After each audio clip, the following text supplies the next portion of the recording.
Hello friends, welcome to miracle study. दोस्तों, इस video के साथ हम एक नई वीडियो सीरीज़ की शुरुआत करने जा रहे हैं जिसमें कि हम क्लास 10th साइंस के सारे चैप्टर्स को कंप्लीट करेंगे।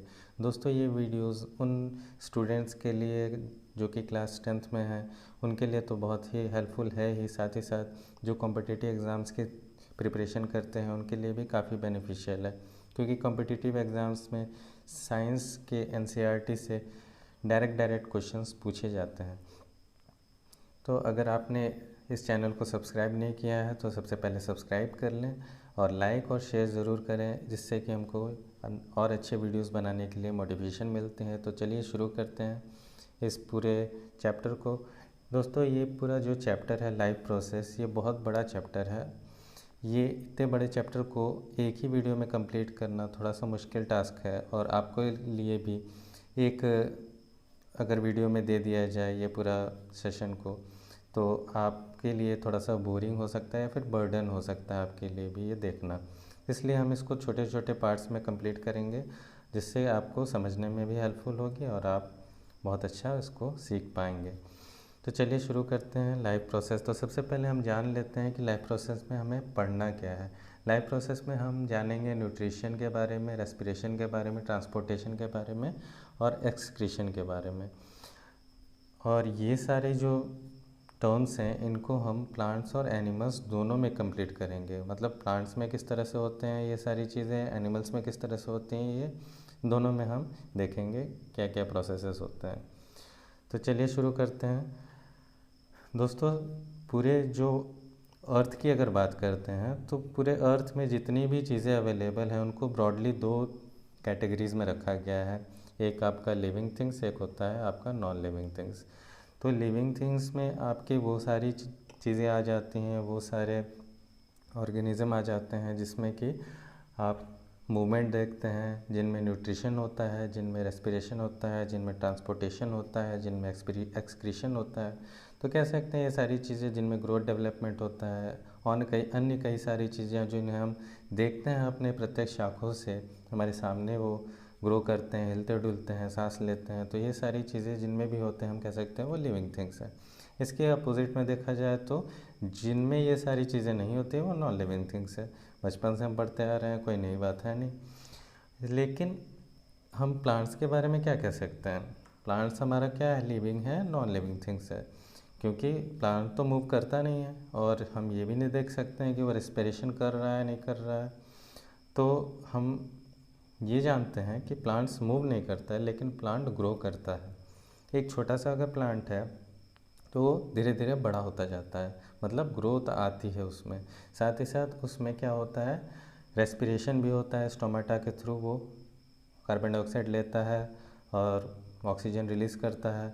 इसके साथ साथ फोटोसिंथेसिस के थ्रू वो अपना खाना भी बनाता है और ट्रांसपोर्टेशन होता है उसके अंदर फूड का और वाटर का जाइलम और फ्लोएम टिश्यू के साथ द्वारा।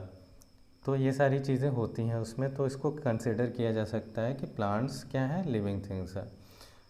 लेकिन क्या ये ज़रूरी है कि सारे जो प्लांट्स हैं वो ग्रो ही कर रहे हों? मतलब कुछ ऐसे प्लांट्स होते हैं जो बहुत छोटे छोटे होते हैं और वो बहुत ज़्यादा बढ़ते नहीं हैं। और जो लिविंग ऑर्गेनिज़म भी है, कुछ ऐसे एनिमल्स भी हैं जो कि हम उनमें क्या होता है, मूवमेंट देखते ही नहीं हैं। मतलब वो माइक्रोस्कोपिक लेवल के हो सकते हैं, माइक्रो ऑर्गेनिजम्स हो सकते हैं, उनको हम कहाँ देख पाते हैं, उनका मूवमेंट नहीं देख पाते, हमारे नेकेड आई के लिए पॉसिबल है ही नहीं। तो वो क्या होते हैं, नॉट विजिबल होते हैं हमारे लिए। तो उन क्या वो लिविंग थिंग नहीं है? बिल्कुल है। तो इससे ये साबित होता है कि जो हम नहीं देख पाते हैं, मतलब मॉलिक्यूलर लेवल पे जो भी चीज़ें अवेलेबल हैं वो भी क्या करते हैं, ये सारी चीज़ें एक्टिविटी करते हैं जो कि एक लिविंग थिंग्स करते हैं। तो ये ज़रूरी नहीं है जो हम चीज़ें देख पाते हैं वही उसी के आधार पे हम ये डिसाइड करें कि वो लिविंग है या नॉन लिविंग है। माइक्रोस्कोपिक लेवल, मॉलिक्यूलर लेवल पे भी कई सारी ऐसी चीज़ें होती हैं जो कि ये साबित करते हैं कि वो लिविंग थिंग है। इसका सबसे अच्छा एक एग्ज़ाम्पल हम देख सकते हैं कि हमारे अंदर, हमारे बॉडी में ही जो कई सारे सेल्स होते हैं, सेल से हमारी पूरी बॉडी बनी होती है। और सेल्स जो है तो सेल से टिश्यू बना होता है, टिश्यू से ऑर्गन बनता है, ऑर्गन से ऑर्गन सिस्टम बनता है और पूरी होल बॉडी बनती है। तो सेल्स में क्या होता है कि जब फूड आता है हमारे बॉडी में तो ऑक्सीजन के साथ वो ब्रेक डाउन होता है, और ब्रेक डाउन होने के बाद जो एनर्जी रिलीज़ होती है वो क्या होती है कि हमारे सेल के रिपेयरिंग में और मेंटेनेंस में यूज़ होती है। अगर वो मेंटेनेंस और रिपेयरिंग में ना यूज़ हो तो क्या होगा, जैसे जैसे हम काम करते रहते हैं तो वो सेल्स हमारे टूटते रहते हैं। हर सेकंड कई हज़ारों सेल्स टूटते हैं, लाखों सेल्स टूटते हैं, बनते हैं। तो अगर ये मेंटेनेंस और रिपेयरिंग नहीं होगी तो क्या होगा, सेल्स मरेंगे, टिश्यू मरेंगे, ऑर्गन मरेगा, इस तरह से पूरी होल बॉडी ख़त्म हो जाएगी। तो ये ज़रूरी है कि सेल्स का मेंटेनेंस बहुत ज़रूरी है, उस समय समय पे हमारा फूड इनटेक होना चाहिए और उसका जो पूरा प्रोसेस है वो कंप्लीट होना चाहिए मॉलिक्यूलर लेवल पे। इसलिए हम कह सकते हैं कि जो हमारी लिविंग ऑर्गेनिजम्स हैं उनमें मेंटेनेंस प्रोसेस है बहुत इम्पॉर्टेंट है। अब आगे देख लेते हैं कि लाइफ प्रोसेस किसे कहते हैं। तो लाइफ प्रोसेस वो प्रोसेसेस हैं जो हमारे पूरे लाइफ में चलते हैं और हमें जीने के लिए जो भी चीज़ ज़रूरी होती है हमारे ग्रोथ एंड डेवलपमेंट के लिए, हमारे रिपेयरिंग ऑफ आवर बॉडी के लिए जो चीज़ें ज़रूरी होती हैं वो सारी चीज़ें लाइफ प्रोसेस के अंतर्गत आते हैं। और ये प्रोसेस कौन कौन से होते हैं, तो nutrition, respiration, transportation, excretion, coordination, control, reproduction, growth, development, ये सारी चीज़ें आपके लाइफ प्रोसेस के अंतर्गत आते हैं और इसी की हम डिटेल स्टडीज़ पूरे चैप्टर में करेंगे। तो जो मेंटेनेंस फंक्शन होता है एक लिविंग ऑर्गेनिज्म के अंदर वो क्या होता है, हमेशा होते रहता है। मतलब कि हम कभी भी, चाहे हम रेस्ट कर रहे हों, चाहे हम बैठे हों, चाहे हम इवन सो रहे हों, तो भी हमारा जो मेंटेनेंस प्रोसेस होता है सेल्स का वो क्या होता है, हमेशा चलता रहता है। या फिर हमारे बॉडी में जो ऑर्गन्स होते हैं वो हमेशा वर्क कर रहे होते हैं। तो जो मेंटेनेंस प्रोसेस है वो क्या करता है, जो भी डैमेज हुआ रहता है हमारे बॉडी में वर्क करते समय, डिफरेंट ऑर्गन्स हमेशा कंटिन्यूसली वर्क करता रहता है, तो उसको क्या करता है वो रिपेयर करने का काम करता है। और जो एनर्जी हमको ज़रूरत होती है हमको काम करने की, वो फूड को तोड़ के जो भी एनर्जी मिलती है वो पूरी बॉडी को ट्रांसपोर्ट करने का काम करता है। और ये जो प्रोसेस है पूरा, जिसमें कि हम फूड लेते हैं और उसका पूरा यूटिलाइजेशन होता है हमारी बॉडी में, उस पूरे प्रोसेस को हम न्यूट्रिशन कहते हैं।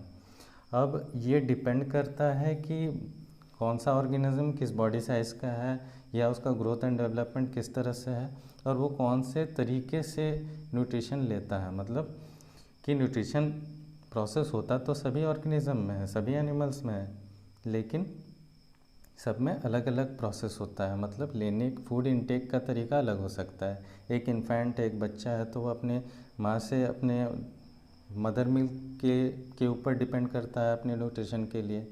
ऐसे ही जो अलग ऑर्गेनिजम्स हैं वो अलग अलग तरीके से अपना अपना न्यूट्रिशन लेते हैं। तो अब ये बात कर लेते हैं कि जो भी चीज़ें अवेलेबल हैं एज ए फूड हमारे लिए, वो उसके जो सोर्सेज हैं वो ज़्यादातर कार्बन बेस्ड होते हैं और ये कम्प्लेक्स कार्बन सोर्सेज होते हैं जो कि अलग अलग ऑर्गेनिजम्स के लिए अलग अलग न्यूट्रिशन प्रोसेस में उनका यूज़ होता है। अब ये हम कह सकते हैं कि जितनी ज़्यादा हमको काम करना होगा उतना ज़्यादा हमें एनर्जी की ज़रूरत होगी, तो उतना ही ज़्यादा हमको फूड चाहिए होता है और उतना ही ज़्यादा हमारे अंदर जो कन्वर्जन है वो फूड का कॉम्प्लेक्स सब्सटेंसेस जो कि प्रेजेंट होते हैं हमारे फूड के अंदर, कार्बोहाइड्रेट, प्रोटीन, फैट्स, उनका सिंपलर कंपाउंड्स में टूट के हमारे बॉडी में एनर्जी के रूप में जितना जल्दी कन्वर्ट हो जाए उतना अच्छा हमें एनर्जी प्रोवाइड करने में हेल्पफुल होता है। तो इसके अंदर क्या होता है, ऑक्सीडेशन और रिडक्शन रिएक्शंस भी होते हैं जो कि मॉलिक्यूल्स को ब्रेक डाउन करने में हेल्पफुल होते हैं, जो कि केमिकल सब्सटेंस होते हैं और इससे हमें एनर्जी मिलती है। अब जो प्रोसेस होता है जिसमें कि हम ऑक्सीजन अपने बॉडी के अंदर लेते हैं और जो फूड होता है वो टूटता है और सेलुलर लेवल्स में जो फूड की एनर्जी होती है वो ट्रांसफ़र होती है, इस पूरे प्रोसेस को रेस्पिरेशन कहते हैं। अब बात कर लेते हैं सिंगल सेल ऑर्गेनिज्म के। अगर सिंगल सेल ऑर्गेनिज्म होता है तो उनमें कोई स्पेसिफिक मतलब कोई विशेष ऑर्गन प्रेजेंट नहीं होता है जिससे कि वो फूड अपना ले सके अंदर अपने बॉडी में। और एक्सचेंज ऑफ गैसेस के लिए मतलब कार्बन डाइऑक्साइड लेना है, ऑक्सीजन रिमूव करना है, या ऑक्सीजन लेना है, कार्बन डाइऑक्साइड रिमूव करना है, तो उसके लिए कोई स्पेशल ऑर्गन नहीं होता है। और इवन जो वेस्ट उनको निकालना है उसके लिए भी कोई स्पेशल ऑर्गन, क्योंकि वो यूनिसेलुलर है, बहुत छोटे ऑर्गेनिज्म होते हैं। तो उनका जो इंटायर सरफेस होता है पूरे और बॉडी का उनका, वो डायरेक्ट कांटेक्ट में रहता है एनवायरनमेंट के। और हम कह सकते हैं कि डायरेक्ट कांटेक्ट में रहता है तो सारा जो उनका प्रोसेस है फूड इनटेक का हो, चाहे एक्सक्रीशन का हो, चाहे रेस्पिरेशन का हो, वो सारा डिफ्यूज़न के प्रोसेस से कंप्लीट होता है। मतलब डायरेक्ट कांटेक्ट में होने के कारण उनके हर सारी बॉडी पार्ट्स ये सारे काम कर लेते हैं। तो इसी प्रोसेस को यहाँ डिफ्यूज़न कहते हैं। लेकिन जो मल्टीसेलुलर ऑर्गेनिजम्स होते हैं उनमें अलग अलग काम करने के लिए अलग अलग स्पेसिफिक ऑर्गन्स प्रेजेंट होते हैं। जैसे कि हमको खाना है तो हमारे बैकल कैविटी हमारा है, खाने के लिए माउथ है, हमारा डाइजेस्टिव सिस्टम है अलग अलग जिसमें कि हमारा फूड डाइजेस्ट होता है, और अलग अलग ऑर्गन्स है एक्सक्रीशन के लिए और रेस्पिरेशन के लिए हमारा नॉस्ट्रिल्स है। तो ये सारी ऑर्गन्स स्पेशली डिज़ाइन किए गए हैं मल्टीसेलुलर ऑर्गेनिजम्स में। इसलिए हम कह सकते हैं कि जो डिफ्यूज़न प्रोसेस होता है वो मल्टीसेलुलर ऑर्गेनिज्म में नहीं हो पाता है। तो इस पूरे इंट्रोडक्शन में हमने ये देखा कि किस तरह से लिविंग थिंग्स और नॉन लिविंग थिंग्स होते हैं, कैटेगराइज उनमें किस तरह से किया गया है, डिफ्रेंशिएट किस तरह से किया गया है, और उनका जो प्रोसेस है वो कैसे होता है, लिविंग थिंग्स में क्या क्या प्रोसेसेस होते हैं। और इसकी डिटेल्स हम स्टडी आगे इस चैप्टर में करेंगे। और अगली वीडियो में हम आपके साथ ये न्यूट्रिशन की जो स्टडी है वो कंटिन्यू करेंगे। तब तक के लिए thank you, have a nice day.